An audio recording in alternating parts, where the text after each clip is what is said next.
welcome back to my channel. Today I'm going to be talking to you about skincare.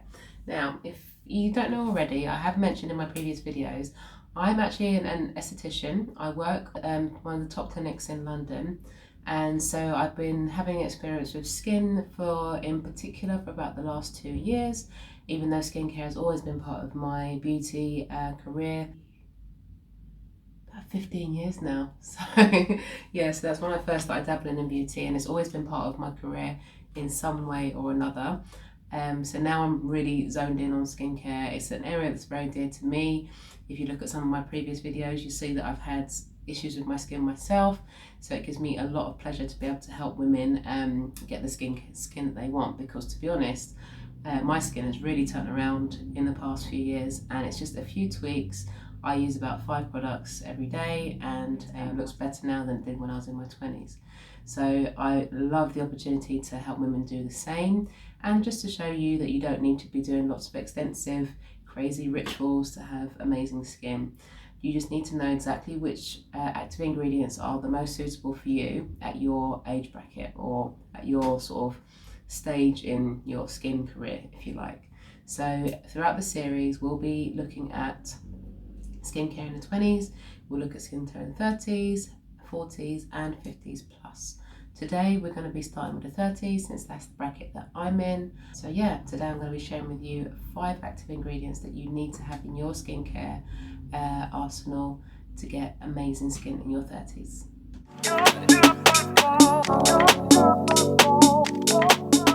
Today I'm going to be doing my first beauty video. Now, as I've mentioned in previous videos, I'm also a qualified nutritionist, so I really enjoy looking into ingredients, the latest ingredients, to make sure that I'm on top of my skincare, not only the ones that you put on your skin, but what you feed yourself as well, to get the best skin possible. And taking this approach has helped me to achieve really great flawless skin throughout all ages for the clients that I see. It's helped me to maintain my skin. A lot of ladies my age are starting to go into the Botox and the fillers and the Profilo and the high-end facials, thinking that that's the only way to maintain their skin.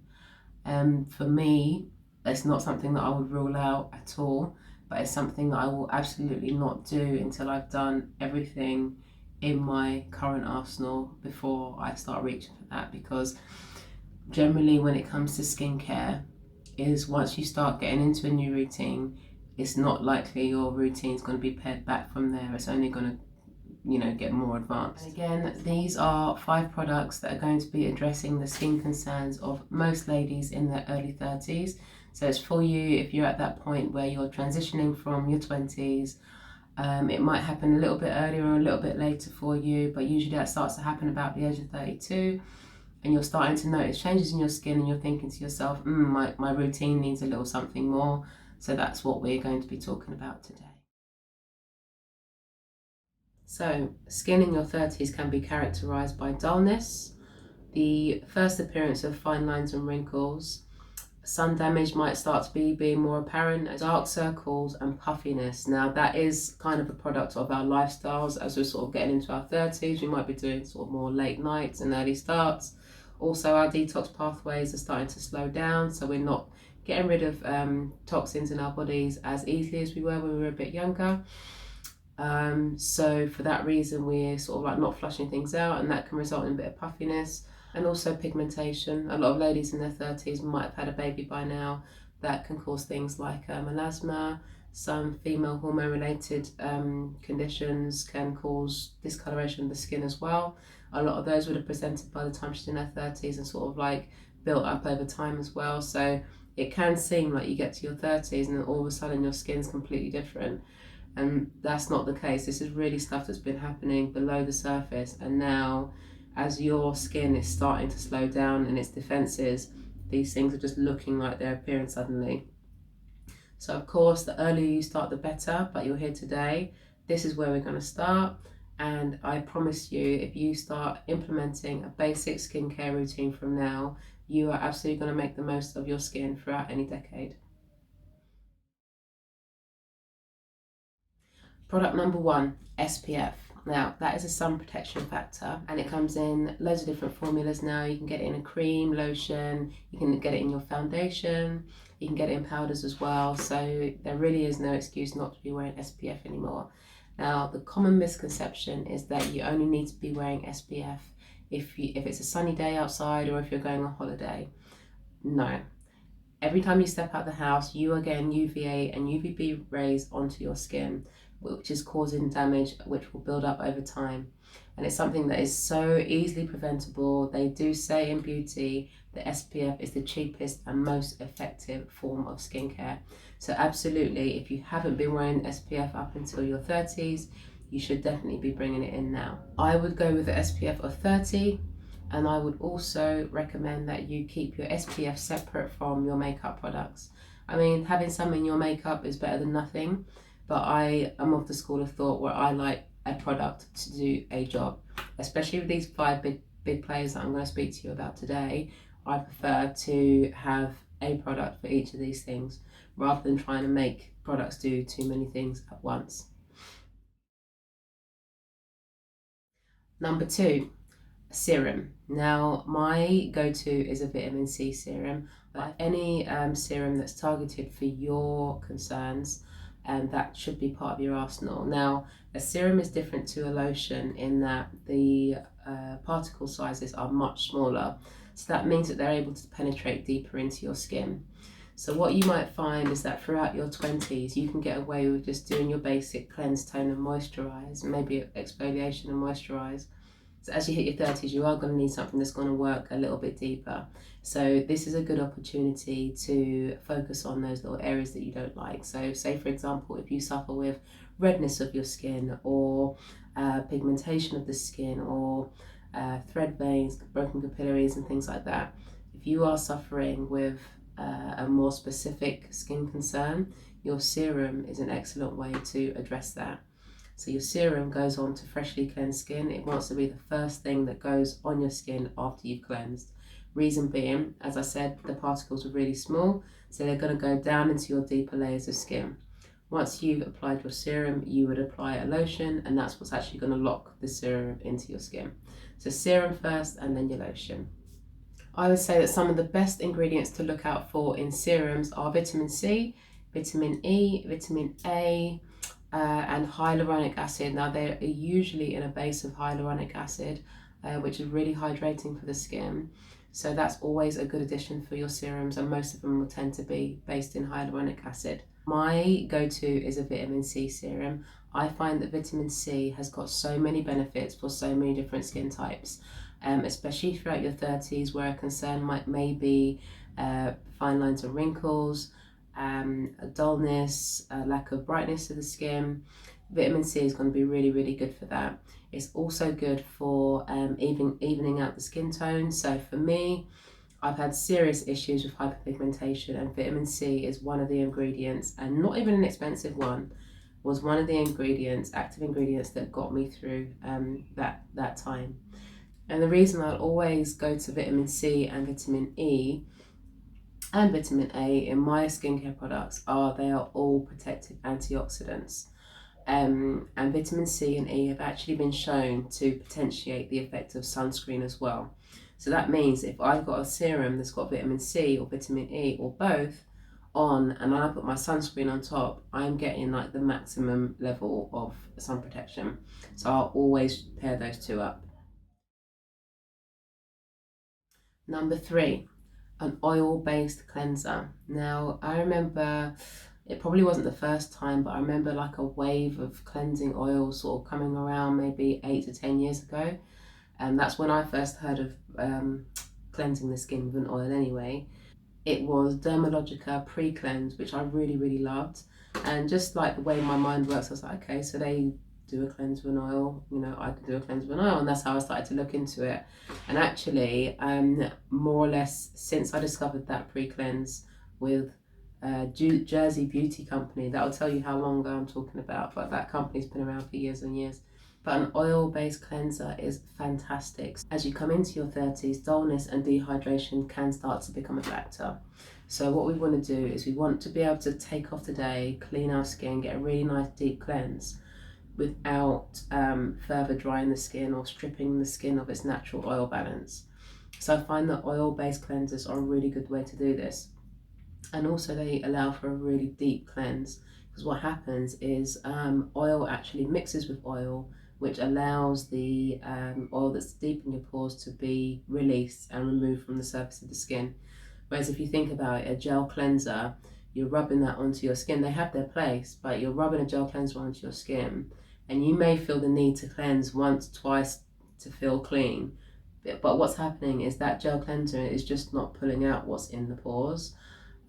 So I find that oil-based cleanser is much better for doing that. It has the added benefit of being relatively cheap. I can do another video showing you a couple of different recipes for different skin types, but you can make a really nice, effective oil cleanser at home. So you're going to get the benefit of a really nice deep cleanse. You can also use it as a bit of facial massage, which is going to address the puffiness that we spoke about earlier. And then use a hot cloth to remove your oil cleanser. It's going to be much more gentle on your skin, and it's going to respect the natural moisture balance of your skin more than a gel cleanser will as well. Number 4, a retinol or retin-A based product. Now this is one of the best nutrients for your skin, vitamin A. And retinol and retin-A are both derived from vitamin A. Now, the benefits of vitamin A for your skin, they're going to help with dullness, they're going to help to resurface the skin, they can help with collagen production and hyperpigmentation as well. So vitamin A is a fantastic product for the skin, but to what level of effect you're going to get, you will need to decide whether you're going to go for a retinol or a retin-A. If you are just starting out with a retinol or retin-A based product, I would also always go for a retinol. Reason being, retinol you can get over the counter. It's not prescription only, unlike retin-A, because it's much weaker. So if you are just looking to sort of keep the skin looking really fresh, keep a nice glowing complexion, and minimize the effects of aging by increasing the cell turnover, then look for something that's got a retinol inside of it, and it's something that you'll be able to apply every day in a really mild form, and it's going to have like a cumulative effect, and the more you do it or the longer you use it, should I say, the better results that you'll get. So with final results being seen after about 6 months of use. Retin-A on the other hand is much stronger than retinol and is prescription only, and we use it to address more severe skin conditions or more targeted skin conditions, so acne, acne scarring, hyperpigmentation, a retin-A to address those sorts of skin concerns. But you can only use that sort of thing, or I would only ever recommend you use a retin-A if you've got a lot of experience with using retinols and these sorts of products on your skin, or I would recommend going to see a professional, absolutely. At least when you're first starting off with it, and then maybe you can sort of like take the reins and kind of know what you're dealing with. But definitely it's a very strong but very effective ingredient, active ingredient. Definitely one to include in your arsenal, but definitely one to use a little bit of caution with, especially retin-A. If you are going to be using a retinol or retin-A type product, then you definitely need to be using your SPF. Same goes for your chemical peels, or even if you've done a deep exfoliation with a machine or with a scrub.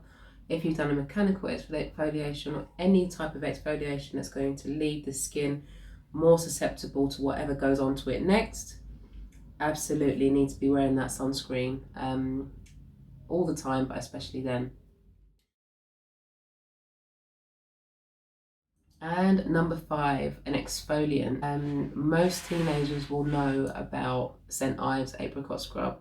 I absolutely know that when I was a teenager and I had a bad breakout of spots on my forehead from the whole gelling my fringe down to my forehead craze that I used to do along with all the other girls in my year. I had a really terrible breakout on my forehead, and the apricot scrub by St. Ives was an absolute saviour. I absolutely would not use that on anybody's skin now, especially not on the face. Those particles are really scratchy, And for that reason, I tend to prefer to use CHEMO-EXFOLIANTs. So fruit acids, salicylic acid, glycolic acid, lactic acid are 3 examples. And what they do is that they increase the cell turnover. You may experience like a little bit of peeling, and basically that just resurfaces the skin and gives it a really nice smooth effect. Similar to the retinol and retin-A, the stronger variations need to be used with real care, but there are quite a few products on the high street at the moment that have got glycolic, AHA, which is a fruit acid. The fruit acids are going to do is it's going to make sure that that layer of dead skin that's always sitting on the top of your skin, is we're keeping on top of that and making sure that that's turning over as much as we can, which is going to reveal the bright and smooth skin that you've got underneath. So as we come into our 30s, that cell turnover does start to slow down, and that's where we can start to see that our skin is not looking as bright and fresh as it was before. As satisfying as it might feel to go in and get a scrub and really get your scrub going, get your skin looking all red, what you can do is actually cause micro tears in the skin, and that's going to cause a bit of inflammation and uneven texture and redness. Maybe not even at a layer that you can see, but the damage is so small, and over time that will start to manifest in imperfections in the skin. So for that reason, I always do prefer to go for CHEMO-EXFOLIATOR. And as I say, there are a number of them on the market. I will link a few examples of all the products that I've spoken about today. I'll link my top 3 in the description box so that you've got an idea of what sort of things to look for. Okay, so that was just a quick touch on the skincare products that I'm using and that I'm using on my clients as well that are in their 30s. If you've got any more suggestions or skincare concerns that you'd like to be touched on, then please let me know. I'm on the lookout for ideas, but my channel's only just starting, so I've got plenty of time to cover things. So just let me know if there's anything that you'd like me to look into. I really enjoy making the videos, one, because it gives me an opportunity to get up and get dressed and put some makeup on for the day. As you at the time of filming, we're in lockdown, so it's actually really nice to be able to have a chance to do that. And 2, like any job, it's quite easy to sort of get stuck in a bit of a tunnel vision, and you know your stuff, but because you're not, they say that if you can't explain something to a 6-year-old, then you don't really understand it. So actually just sort of like planning the videos and sort of like being prepared to talk about it, it's really refreshing my own knowledge as well, and sort of like encouraging me to go off and learn different things. So any suggestions, guys, for videos, I'll be more than happy to go and borrow away, and if I don't have the answers, then I'll find them. Thank you so much for checking out the video. I hope you guys have a great Sunday, and I'll see you again soon.